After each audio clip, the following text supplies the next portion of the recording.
April 9th, 2015. Calm dusk settles over northern Illinois. Then, the air splits. Without warning, an EF4 Wedge tornado tears a path over 30 miles long, with winds near 200 miles per hour, and wipes Fairdale almost off the map. The strongest tornado in the region for a generation, it destroys entire neighborhoods and forever changes the lives of families from Rochelle to Fairdale. 2 lives are lost, dozens injured. Yet why here and why that night? This is the story behind The Night Fairdale Vanished, Illinois' EF4 Wedge, and it begins on a quiet evening when everything seemed ordinary. Just west of where the tornado first touched down, the land stretches out in a patchwork of fields and small towns. Franklin Grove, a village of under 1,000, sits quietly at the edge of Lee County. Here, neighbors know each other by name, and the fire department runs on volunteers.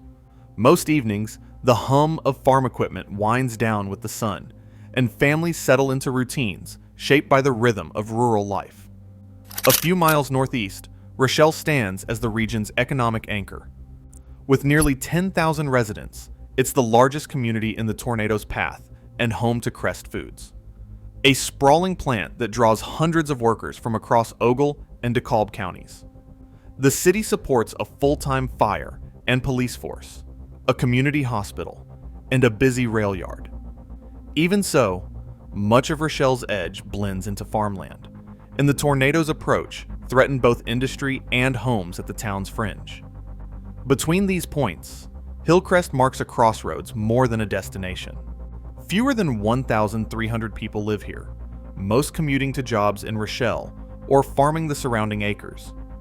Emergency response depends on volunteers, and the community's resources are modest: a firehouse, a few small businesses, and homes scattered along rural roads.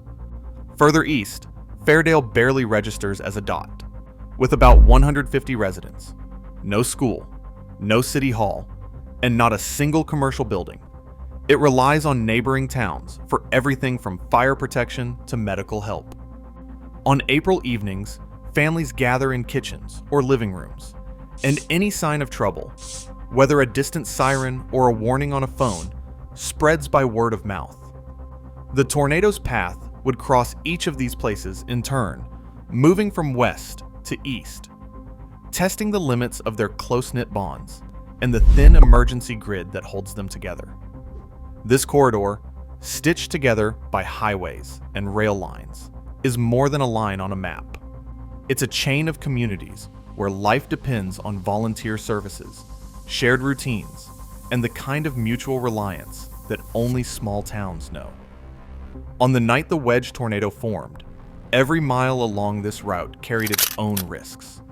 Families in farmhouses, workers on late shifts, children already in bed. The storm would not just test buildings and roads, but the very fabric of rural Illinois.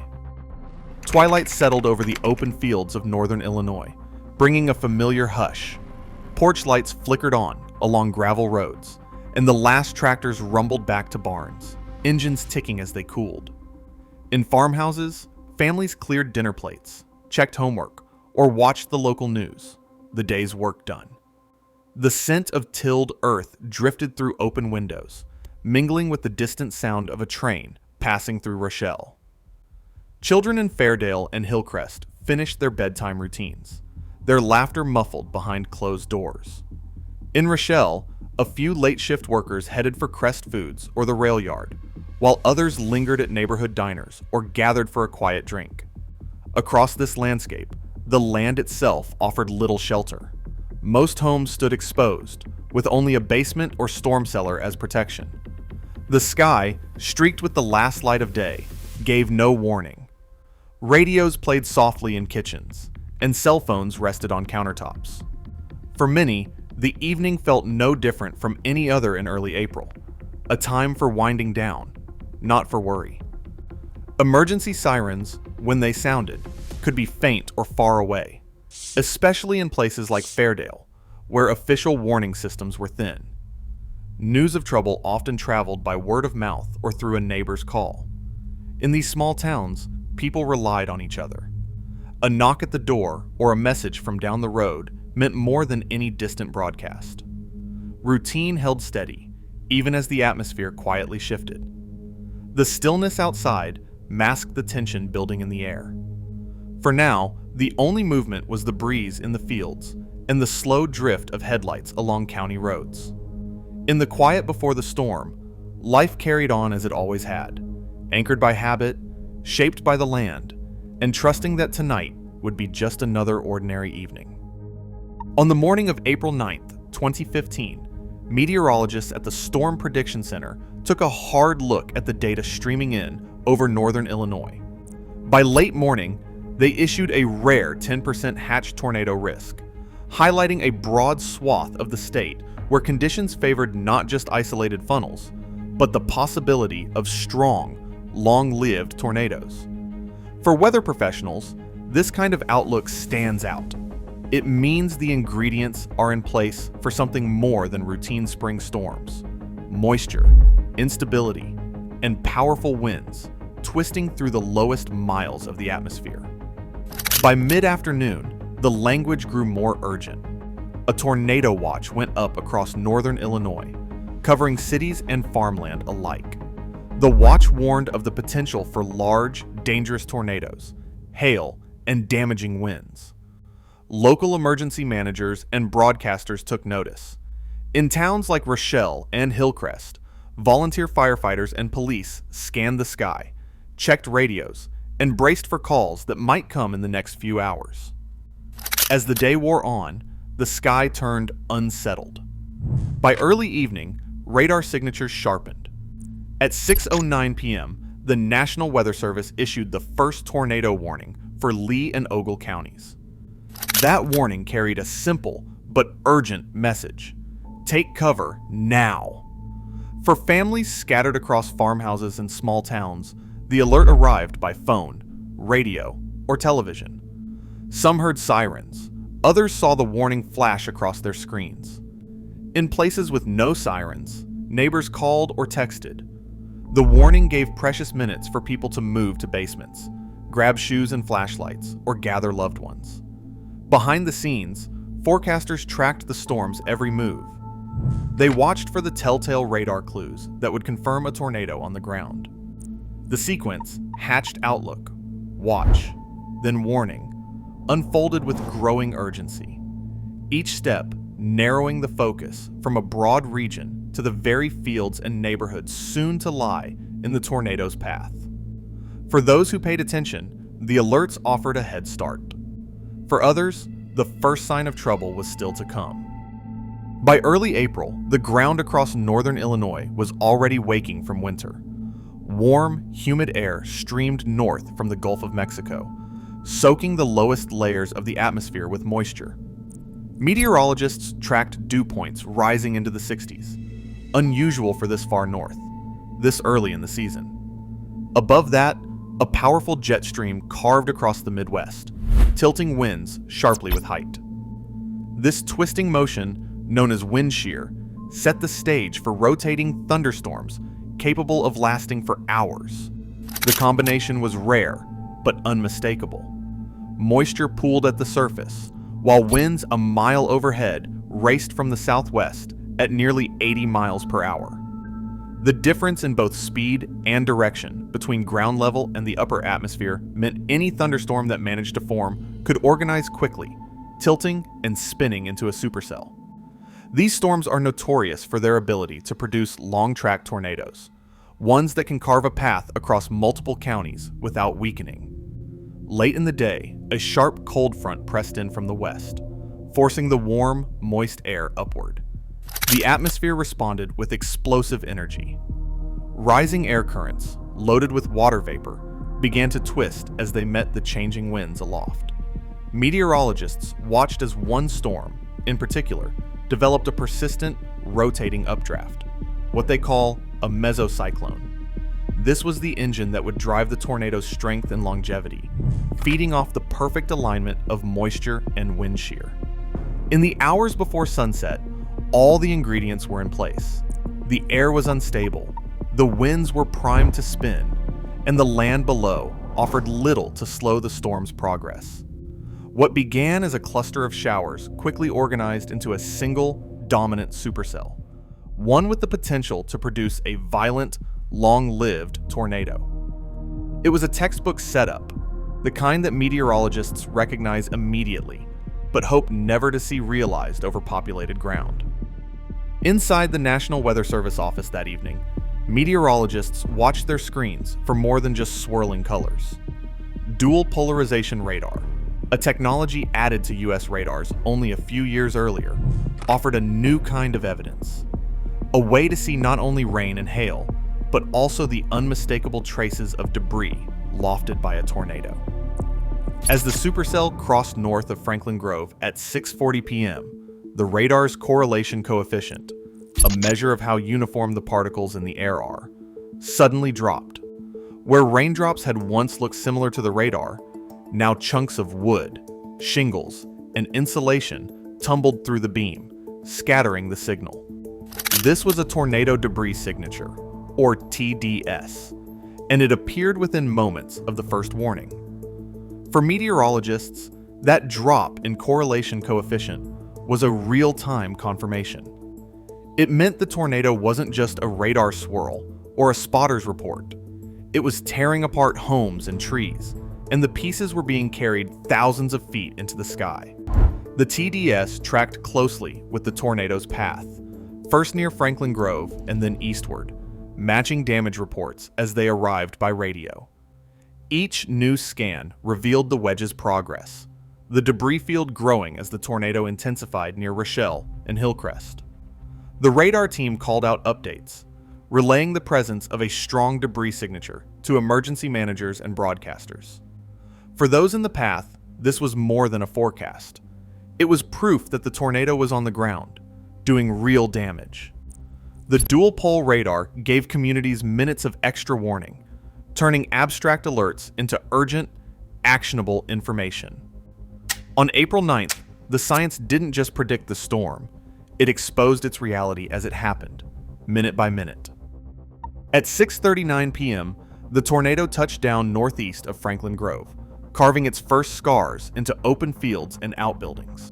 Within minutes, the storm gathered strength, its circulation tightening as it moved toward Ogle County.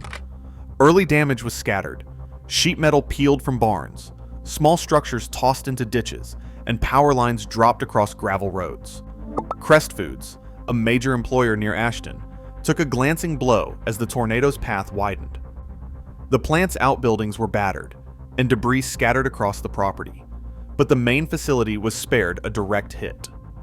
For those working late shifts or preparing to leave, the warning had come just in time. As the tornado pressed northeast, it began to show its true strength. By 6:50 p.m., the storm approached the outskirts of Rochelle, its wedge-shaped funnel now unmistakable against the evening sky. The tornado crossed Illinois 38, then tracked toward the Deer Creek subdivision, where well-built homes stood in its path. Here, the winds reached their peak, estimated near 200 miles per hour. Houses were not only destroyed, but swept clean from their foundations, leaving only bare slabs and scattered debris fields. Vehicles were tossed and mangled, some thrown hundreds of yards. Lawns were scoured down to the dirt, and trees were stripped bare, their bark sandblasted away. Just west of Interstate 39, the tornado widened to nearly 700 yards. The crossing at E39 and the junction with Illinois 64 and Illinois 251 became a defining moment. Traffic cameras recorded flashes as power lines snapped and transformers exploded. Drivers along the interstate, some caught unaware, pulled off the road or abandoned vehicles in ditches. A few found shelter under overpasses, while others raced for nearby businesses. Grubstakers restaurant, just west of the intersection, became a sudden refuge. Inside, a dozen people rushed to the basement, heeding the warning with only seconds to spare. The tornado's intensity at this point was among the highest recorded in northern Illinois in a generation. Survey teams would later find evidence of upper-end EF4 damage. Anchor-bolted homes swept away, concrete structures shifted, and debris windrowed for hundreds of yards. The sheer width and power of the storm at the I-39 corridor underscored the vulnerability of both travelers and residents. For those in its path, the ramp-up from a distant threat to a catastrophic force took less than 20 minutes, leaving little time for anything but the most immediate decisions. As the tornado crossed into the rural edges beyond Rochelle, it briefly weakened, then gathered strength again near Hillcrest. The landscape behind it was unrecognizable. Fields littered with splintered wood, neighborhoods reduced to foundations, and the air thick with the scent of uprooted earth and insulation. The rapid escalation from a distant warning to a direct hit was now a reality for thousands along the corridor, with the worst still to come. At 6:50 p.m., the tornado's path pressed northeast, tracing a line of destruction that could be tracked in real time by radar and ground reports. The Wedge, already wide and powerful, moved steadily past farmsteads north of Rochelle. Each minute brought new evidence of its strength. Barns flattened, grain bins torn from concrete pads, and power poles snapped like matchsticks. The tornado's circulation tightened as it approached the Deer Creek subdivision, where rows of well-built homes stood directly in its path. Between 6:53 and 6:56 p.m., the storm reached its peak intensity. Winds near 200 miles per hour swept houses from their foundations, leaving nothing but bare slabs and scattered debris. Vehicles were hurled hundreds of yards, tangled in trees, or left upside down in open fields. The tornado's width expanded to nearly 700 yards, a massive corridor of swirling debris and violent wind. Radar images from this period showed a clear debris signature: chunks of homes, insulation, and tree limbs lofted thousands of feet into the air, confirming the tornado's destructive power to meteorologists monitoring the event. At 6:58 p.m., the tornado crossed South Richard Road, just north of Rochelle. The Deer Creek area suffered catastrophic losses. Survey teams would later document anchor-bolted homes swept entirely away, lawns scoured to the soil, and concrete porches shifted or broken. The path of devastation was unmistakable from the air.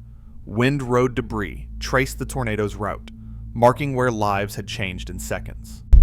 Just after 7 p.m., the tornado approached Interstate 39. Traffic cameras captured brief flashes as transformers blew and power lines fell. Some drivers, caught in the open, abandoned vehicles and ran for cover in ditches or under overpasses. Others pulled off at the nearest exit, seeking shelter in nearby businesses.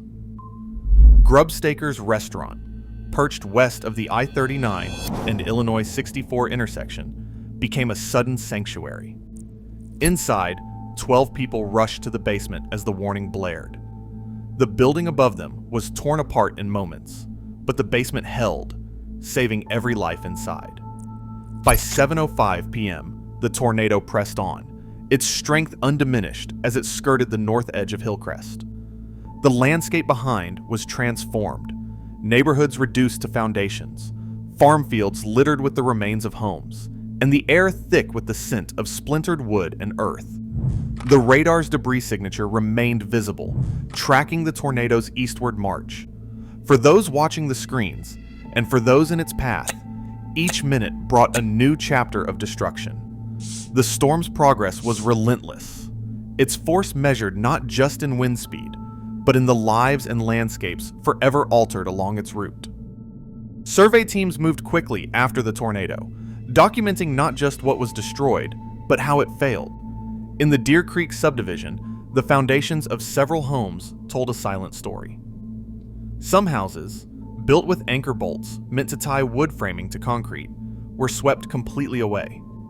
Investigators found bolts still embedded in the slabs, but many were missing washers or had shallow embedment, making them far less effective. Where homes had only nails or minimal anchoring, destruction was absolute. Framing torn free, walls scattered, and nothing left but bare concrete. Even in cases where anchor bolts were present, improper installation meant the difference between a house standing or vanishing in seconds. vehicles offered another set of clues. Pickup trucks and family cars were tossed hundreds of yards, some wrapped around trees or deposited in open fields. The distance and violence of these throws matched the upper limits of the enhanced Fujita scale. In several spots, heavy equipment, tractors, grain carts, were overturned or displaced, further confirming the storm's intensity.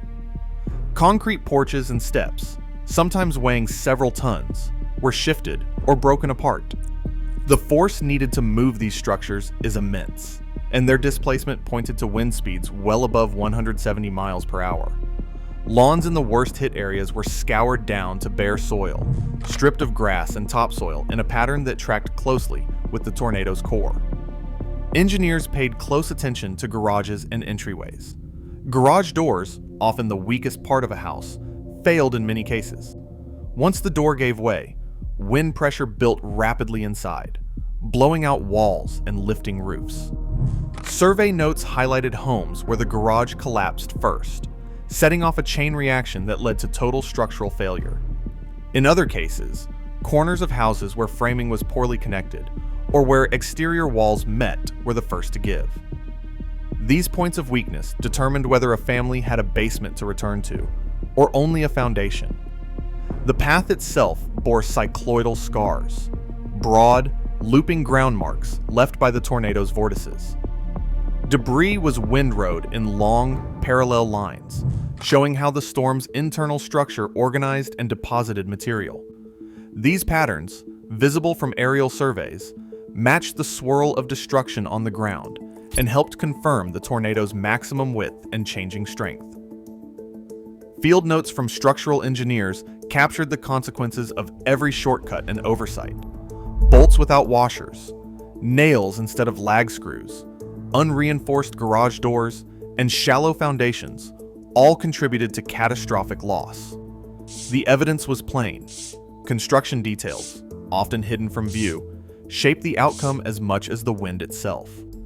Each failure became a lesson, underscoring how the smallest choices in building could mean survival or ruin when a tornado of this strength arrives. 12 people crowded into the basement of Grubstakers restaurant as the tornado warning sounded, each one acting on instinct or the urgent call of a staff member who shouted, "Basement, now!" There was no time to argue or hesitate. The sound from above grew into a roar, louder than anything they had ever heard. Dust and debris rained down from the ceiling as the building above them was torn apart. One survivor later described the pressure change as if their ears were about to burst, the air thick and heavy, as if the whole world was pressing down at once. For nearly an hour and a half, the group remained trapped. The entrance to the basement was buried under twisted metal and splintered wood, blocking any chance of escape. Cell phones barely worked, but someone managed to call 911 and relay their location. The wait for rescue felt endless. In the darkness, people covered their heads with whatever they could find. Coats, bags, even their hands, uncertain if the floor above would hold. The only light came from a few flickering phone screens and the glow of emergency flashlights. One man kept talking to his wife, reassuring her that help would come. Another tried to quiet a child, whose sobs echoed in the cramped space. When the storm had passed, the silence was almost as shocking as the noise had been. The group listened for voices, for any sign that rescuers were near. Eventually, the muffled sounds of first responders digging through debris reached the basement. Firefighters and volunteers cleared a path, breaking through the wreckage piece by piece. After 90 minutes, the survivors emerged into a world they barely recognized. Grubstakers was gone, but the basement had held. Not a single life was lost among those who had taken shelter below ground. Later, many in the group spoke about the decisions that saved them. They credited the insistence on getting to the basement, the speed with which they acted, and the value of staying together. Some wished they had grabbed helmets or sturdier shoes, but all agreed that sheltering immediately, without waiting to see the tornado, was the difference between life and death. Their story became a lesson. When the warning comes, there is no time to spare. Clarence Clem Schultz stood at a second-story window in Fairdale as the sky darkened and the distant roar grew louder. He picked up his cell phone and started recording. On his screen, the tornado looked massive, but strangely slow. A wedge of swirling gray and brown moving across the fields. Schultz had watched storms before, but this one seemed different. Wider, lower, a wall of wind that erased the horizon. He kept filming, narrating quietly, his voice calm but uncertain. The warnings had come, but the urge to see, to document, kept him at the window a few moments longer. The tornado shifted, angling straight toward his block. In the final seconds, Schultz realized the danger. He called out for his wife, Geraldine, to get downstairs. The camera shook as the house began to tremble. Glass shattered, walls buckled, and in an instant, the world turned to chaos. Timbers and insulation hurtling through the air, daylight blotted out by debris. The video ended abruptly as the house came apart around him. Schultz survived, but the cost was unimaginable. He was pulled from the rubble, injured, but alive. His wife, Jerry, did not make it. In the days that followed, Schultz's footage spread across news outlets and safety campaigns. The images were raw and immediate, a first-hand account of how quickly a tornado can turn from distant threat to direct hit. Schultz later spoke about his decision, urging others not to wait, not to film, not to underestimate the speed of a storm. "Don't try to capture it," he said. "Go to the safest place you have. Cover your head. Don't waste a second." His story became a warning for anyone tempted to watch or record a tornado instead of seeking shelter. The footage is now used in training sessions for emergency managers and weather safety advocates. A stark reminder that even a few seconds delay can change everything. Schultz's experience stands as a caution. When the warning comes, action must be immediate. The urge to document or see for oneself is no match for the speed and violence of a tornado. For Schultz, those moments at the window would haunt him, but his message has saved lives since. Move to shelter, and never wait for proof. Fairdale lay directly in the tornado's path, a community of fewer than 80 homes and just over 100 people. At 7:13 p.m., the storm arrived without mercy.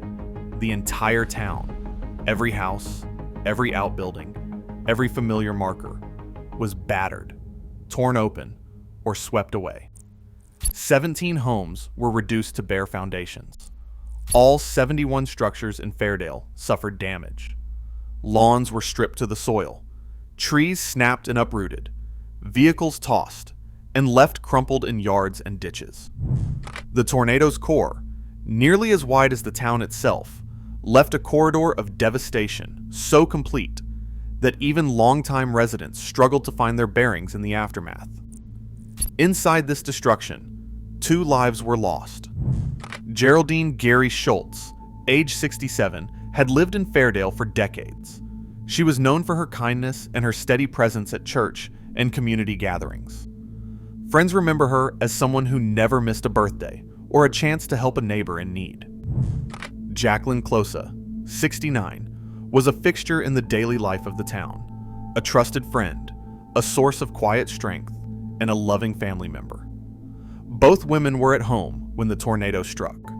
Their loss, sudden and irrevocable, cut deeply into the fabric of Fairdale. In the days that followed, neighbors gathered to share memories, comfort one another, and begin the slow work of honoring what these women meant to their families and to the community. The numbers tell a brutal story.